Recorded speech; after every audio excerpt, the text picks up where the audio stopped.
Hello friends, പുതിയ വീഡിയോയിലേക്ക് സ്വാഗതം. എൻ്റെ എല്ലാ വീഡിയോസും കണ്ട് സപ്പോർട്ട് ചെയ്യുന്ന എല്ലാവർക്കും ഒരുപാട് നന്ദി. ഇന്ന് ഞാൻ സംസാരിക്കാൻ പോകുന്നത് പ്രപഞ്ചത്തിൻ്റെ രഹസ്യമായ പരീക്ഷണങ്ങളെക്കുറിച്ചും നമ്മുടെ സ്വപ്നങ്ങൾ യാഥാർത്ഥ്യമാകുന്നതിനുള്ള യഥാർത്ഥ യാത്രയെക്കുറിച്ചുമാണ്. ഈ വീഡിയോയുടെ അവസാനം നിങ്ങൾക്കൊരു പുതിയ ആത്മവിശ്വാസവും ഉൾക്കാഴ്ചയും ലഭിക്കും. അതിനാൽ ഇരിക്കുക, റിലാക്സ് ചെയ്യുക.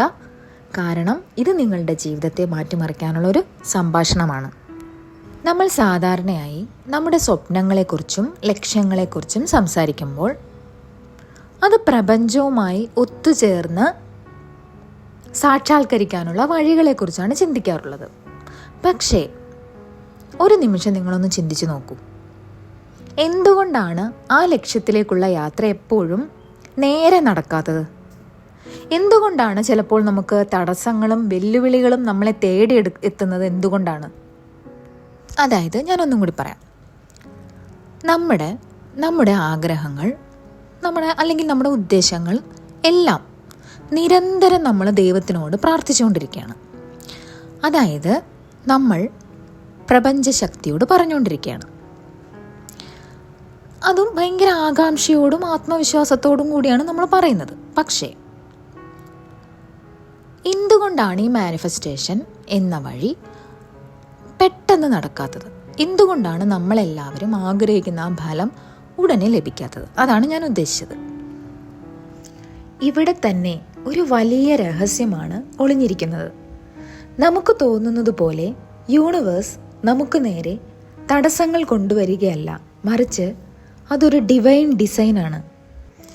ഈ പരീക്ഷണങ്ങളെ അതിജീവിച്ചു കഴിഞ്ഞാൽ പ്രപഞ്ചം നമ്മുടെ ആഗ്രഹങ്ങളുടെ നിലവറ തുറക്കുന്നു എന്നതാണ് സത്യം. നിങ്ങൾ നേരിടുന്ന ഓരോ തടസ്സവും നമ്മളെ ശക്തരാക്കാനും മനസ്സിനെ പ്രസന്നമാക്കാനുമുള്ള അവസരങ്ങളാണ്. വലിയ വലിയ ആഗ്രഹങ്ങൾ നമുക്കുണ്ട്.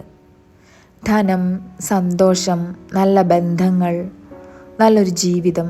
പക്ഷേ ഒരിക്കൽ നമ്മൾ ആ ഒരു വഴിയിലേക്ക് കയറുമ്പോൾ പലപ്പോഴും സംഭവിക്കുന്നത് എന്താണ്? അതിൻ്റെ വിപരീതം എന്ന് തോന്നിട്ടില്ലേ നിങ്ങൾക്കൊക്കെ? ചിലപ്പോൾ സാമ്പത്തികമായി പിന്നോട്ടാകുന്നത് പോലെയുള്ള അനുഭവങ്ങൾ വരെ ഉണ്ടാവാം. ഈ ഘട്ടത്തിലാണ് നമ്മൾ ആകെ അട്ടിമറിക്കപ്പെടുന്നത്. എന്താണ് ഈ സംഭവിക്കുന്നത്?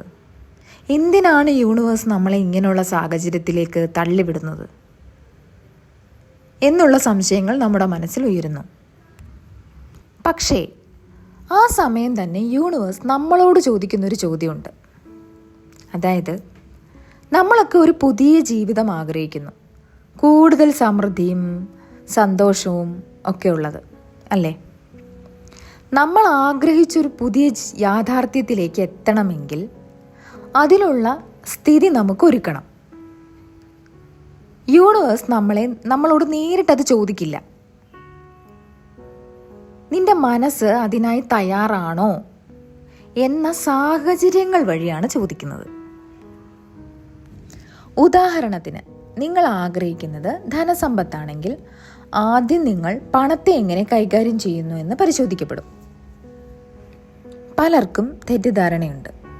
ഇതെന്താ, ഞാൻ നല്ലതാവാൻ ശ്രമിക്കുമ്പോഴൊക്കെ കാര്യങ്ങൾ കൂടുതൽ വഷളാവുന്നത്?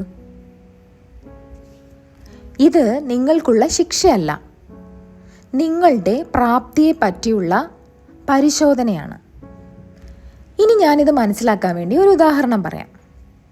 നിങ്ങൾക്ക് ഒരു വേദിയിൽ സംസാരിക്കണമെന്ന ആഗ്രഹമുണ്ടെങ്കിൽ ആദ്യം യൂണിവേഴ്സ് നിങ്ങളെ ഒരു ചെറിയ രീതിയിൽ പൊതു സംസാരത്തിനായിട്ട് ക്ഷണിക്കും. ഈ ക്ഷണിക്കുമെന്ന് പറയുന്നത് ഓരോരോ സാഹചര്യങ്ങൾ ക്രിയേറ്റ് ആവുന്നത് എന്നാണ് കേട്ടോ അർത്ഥം. നിങ്ങളത് ഭയന്ന് ഒഴിവാക്കിയെങ്കിൽ യൂണിവേഴ്സ് പറയും, ഇദ്ദേഹം തയ്യാറല്ല, അടുത്ത അവസരം നോക്കാം. അങ്ങനെ പിന്നെയും നിങ്ങളുടെ അവസരങ്ങൾ വൈകും, പിന്നെയും വൈകും. എന്നാൽ നിങ്ങൾ ചെറിയ അവസരങ്ങൾ ഏറ്റെടുത്ത് വളർന്നാൽ പതിയെ പതിയെ നിങ്ങളുടെ യാഥാർത്ഥ്യം മാറും. നാം പലപ്പോഴും ചിന്തിക്കുന്നത്, ജോലി കിട്ടട്ടെ, ഞാൻ സന്തോഷിക്കാം, പണം വരട്ടെ, ഞാൻ നന്നായിട്ട് ജീവിക്കാം എന്നൊക്കെയാണ്. പക്ഷേ യൂണിവേഴ്സ് പറയും, നീ ആദ്യമേ സന്തോഷത്തോടെ ജീവിക്കുക, ബാക്കിയെല്ലാം ഞാൻ നൽകാം. ഇനി നമ്മൾ എന്താണ് ചെയ്യേണ്ടത്? ഈ ഒരു പ്രശ്നത്തിനെ ഭയപ്പെടാതെ സ്വാഗതം ചെയ്യണം. ഞാൻ മാറുന്നു, ഞാൻ വളരുന്നു എന്ന തിരിച്ചറിവ് കൊണ്ട് ആ പ്രതിരോധത്തെ നന്ദിയോടെ കാണണം. ഈ സമയത്താണ് ചിലപ്പോൾ പഴയ സുഹൃത്തുക്കൾ വിട്ടുപോകുന്നതും പഴയ ജോലികൾ നഷ്ടമാകുന്നതും ചില ബന്ധങ്ങൾ തകർന്നു പോകുന്നതുമൊക്കെ. എന്നാൽ ഓരോന്നും നമ്മളെ പുതിയ ഞാനാക്കാൻ സഹായിക്കുന്നൊരു ഉപാധിയാണ്. ഇപ്പോൾ നിങ്ങൾ ചോദിക്കും, ഇത്രയും സങ്കീർണമായ രീതിയിലാണോ യൂണിവേഴ്സ് പ്രവർത്തിക്കുന്നത് എന്ന്? അതെ, കാരണം ഈ യൂണിവേഴ്സ് നമ്മുടെ വാക്ക് കേട്ട് ആഗ്രഹങ്ങൾ നിറവേറ്റി തരുന്ന ഒരു ജിന്നല്ല, ഇതൊരു മിററാണ്. അത് നമ്മുടെ ഉള്ളിലെ വികാരങ്ങളെ, പ്രക്ഷോഭങ്ങളെ അടിസ്ഥാനമാക്കി പ്രതിഫലനം ചെയ്യുന്നൊരു കണ്ണാടിയാണ്. അതുകൊണ്ട് തന്നെ മാനിഫെസ്റ്റേഷൻ എന്ന് പറയുന്നത് നമുക്ക് ചിന്തിച്ച പ്രകാരം വസ്തുതകൾ കിട്ടുന്നതല്ല. നിങ്ങൾ ആരാണോ അതിനെ അത് പ്രതിഫലിപ്പിക്കും. നിങ്ങൾ ഭയത്തോടെ ജീവിക്കുകയാണെങ്കിൽ പ്രപഞ്ചം നിങ്ങൾക്ക് കൂടുതൽ ഭയം തരും. നിങ്ങൾ വിശ്വാസത്തോടെ നോക്കുകയാണെങ്കിൽ പ്രപഞ്ചം സാധ്യതകൾ തുറക്കും. ഇത്രയും അതിശയകരമായ ഒരു സത്യം നമ്മൾ മനസ്സിലാക്കുമ്പോൾ എല്ലാ വെല്ലുവിളികളെയും നമ്മൾ സ്വാഗതം ചെയ്യുന്നു. നമ്മൾ വെല്ലുവിളികളെ കണ്ട് ഭയപ്പെടേണ്ട ആവശ്യം ഇല്ല. പകരം അതിൽ നിന്നും ശക്തനാവണം. ഓരോ വെല്ലുവിളികളും, ഓരോ പരീക്ഷയും, ഓരോ അനിഷ്ട അനുഭവങ്ങളും നമ്മളെ ആ പുതിയ ഞാനാക്കാൻ നിർബന്ധിതനാകുന്നു. ഒരു ദിവസം നിങ്ങൾ തിരിഞ്ഞു നോക്കും, പിന്നോട്ട് നോക്കും, പിന്നെ അത്ഭുതം തോന്നും. നമുക്ക് തോന്നിയ ആ തകർച്ചകളെല്ലാം തന്നെ എൻ്റെ ജീവിതത്തിലേക്ക് വന്ന വലിയ അനുഗ്രഹങ്ങൾക്കായുള്ള കാൽവയ്പ്പുകളായിരുന്നല്ലോ എന്ന്. അവസാനമായി ഞാൻ പറയട്ടെ, ഈ വിശ്വാസം കൈവിടരുത്. നിങ്ങളുടെ ആഗ്രഹങ്ങൾ നിങ്ങളുടെ ചിന്തകളിൽ മാത്രം ചുരുങ്ങി നിന്നാൽ അതൊന്നും സംഭവിക്കില്ല. അതിനെ നിങ്ങൾ ഉള്ളിൽ അനുസ്മരിക്കണം.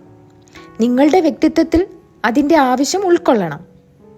നിങ്ങളുടെ ഭാവി സ്വയം രൂപപ്പെടുത്തുന്ന ശക്തി നിങ്ങൾക്കുള്ളിൽ തന്നെ ഒളിഞ്ഞിരിക്കുന്നു. നമുക്കെല്ലാവർക്കും ഈ പാതയിലൂടെയാണ് പോകേണ്ടത്.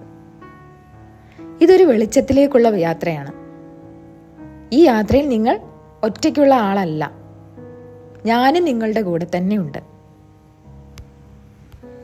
അതുകൊണ്ട് തന്നെ ഓരോ ബുദ്ധിമുട്ടും പഴയതിൻ്റെ മരണവും പുതിയതിൻ്റെ ജനനവുമാണ്. നിങ്ങൾക്ക് പണക്കുറവ് വന്നാൽ, ഇതെൻ്റെ സമ്പാദ്യശേഷി വർദ്ധിപ്പിക്കാൻ പ്രപഞ്ചം തരുന്ന ഒരു പരിശീലനമാണല്ലോ എന്ന് ചിന്തിക്കുക. നിങ്ങളുടെ ഫ്യൂച്ചർ സെൽഫായിട്ട് ചിന്തിക്കുക. ഞാൻ ഇതിനകം ധനവാനാണെങ്കിൽ എങ്ങനെ ചിന്തിക്കും, എങ്ങനെ പ്രവർത്തിക്കും എന്ന് ചിന്തിക്കുക. ഒരു ആത്മവിശ്വാസമുള്ള സമൃദ്ധമായ മനോഭാവം സ്വീകരിക്കുക. ചെറിയ ചെറിയ വിജയങ്ങൾ ആഘോഷിക്കുക. ഓരോ ചെറിയ മാറ്റവും ഒരു വിജയമാണ്. ഒരു ദിവസം നെഗറ്റീവ് ചിന്തകൾ വരാതിരുന്നാൽ പോലും അത് ആഘോഷിക്കണം. പ്രകാശത്തിലേക്കുള്ള ഈ പാതയിൽ പ്രണയത്തോടെ നമുക്ക് മുന്നോട്ട് പോകാം. ഈ വീഡിയോ ഇഷ്ടപ്പെട്ടാൽ ലൈക്ക് ചെയ്യാൻ മറക്കരുത്. നിങ്ങളുടെ അഭിപ്രായങ്ങൾ കമൻറ്റ് ചെയ്യണം. അടുത്ത വീഡിയോയുമായി വീണ്ടും കാണാം. താങ്ക്